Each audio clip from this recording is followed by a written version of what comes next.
Think buying a home with no down payment is impossible?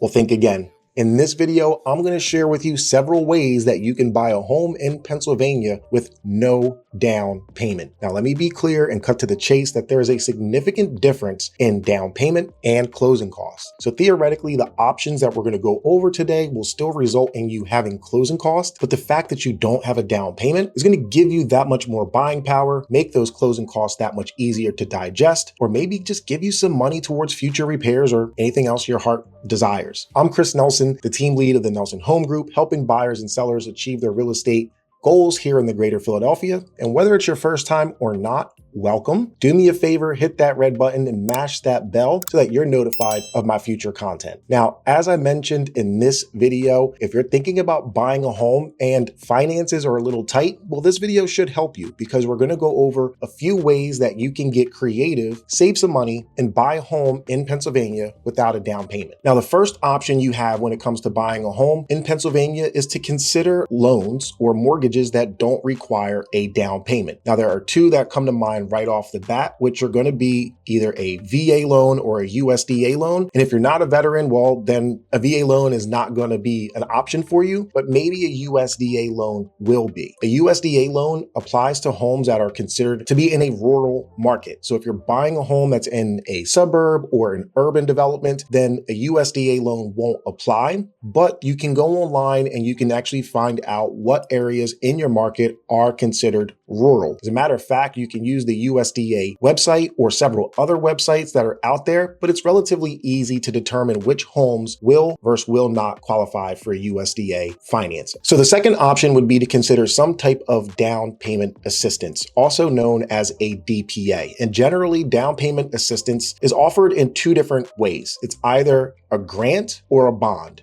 The easiest way for me to describe it to you is that quite often the bonds are forgiven and grants have to be paid back, but usually there's a variance or a time that says, hey, if you live in your home for a certain amount of time, that grant will kind of magically disappear. But there are programs out there. KFIT is one program that comes to mind if you are thinking about a grant, as well as the First Front Door. I've actually used both of these grants. There are some prerequisites, so if you're thinking about using them, make sure you find out all of the details before you go and fall in love with a home. Because if you're not doing things accordingly, more than likely at some point in the transaction, you're going to be denied the grant, which is going to mean you're going to have to come to the settlement table with some additional money, and that defeats the whole purpose, right? Now, this is one of my favorite ways to buy a house with no money down, but it's going to depend heavily on who you're buying the house from. This next option is only going to apply for someone who has an opportunity to buy a home from a family member, and it's referred to as a gift of equity. Now, there really isn't a threshold or a max in which someone can allow for you to leverage a gift of equity, but to paint a picture, it works very much like this. Let's say that you're buying a home from a family member and they've had that home as a second home, or maybe it was an investment, or maybe it was even their primary home, and now they're going somewhere to like a retirement community. Well, if you're buying a home from a family member, that family member can actually gift you the equity. If you're buying a home from them for $300,000, and let's just say you have a mortgage for half of that, they could give you or gift you $150,000 in equity or more, which will help you bridge the difference between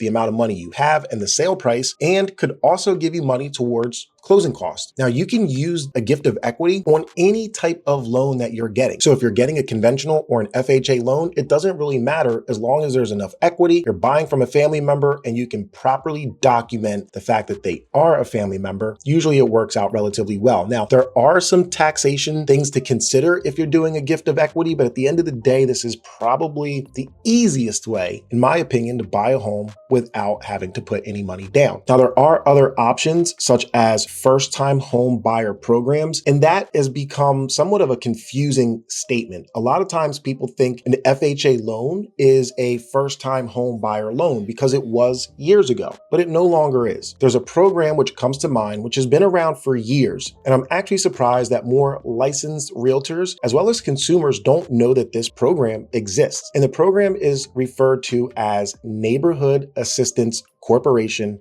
of America, also known as NACA. I recently went on NACA's website and found that they have a much more attractive fixed interest rate for 30 years, as well as a 20-year and a 15-year mortgage for homeowners, you also do not have PMI, which is major. If you don't know what PMI is, PMI stands for Private Mortgage Insurance, and I've done videos on it. Long story short, if you're a buyer, technically it's a waste of money. So if you don't have to pay it, you're winning. With NACA, you don't have to. And with NACA, which ties into this video, you don't have a down payment. So NACA, in my opinion, is probably one of the best programs that's out there right now if you are a first-time home buyer looking to buy a home. Another option would be a lease purchase. Now, I'll be honest with you, I don't like lease purchases for several reasons. And the biggest one is that generally you don't own the property and you are making payments thinking that you do own the property. Now, the way a lease purchase works is that you're going to make payments to theoretically a landlord, and that property isn't going to become yours. It's not going to be recorded in your name, probably for some years to come. Now, every lease purchase is structured differently. And what I don't like about it is, in my experience,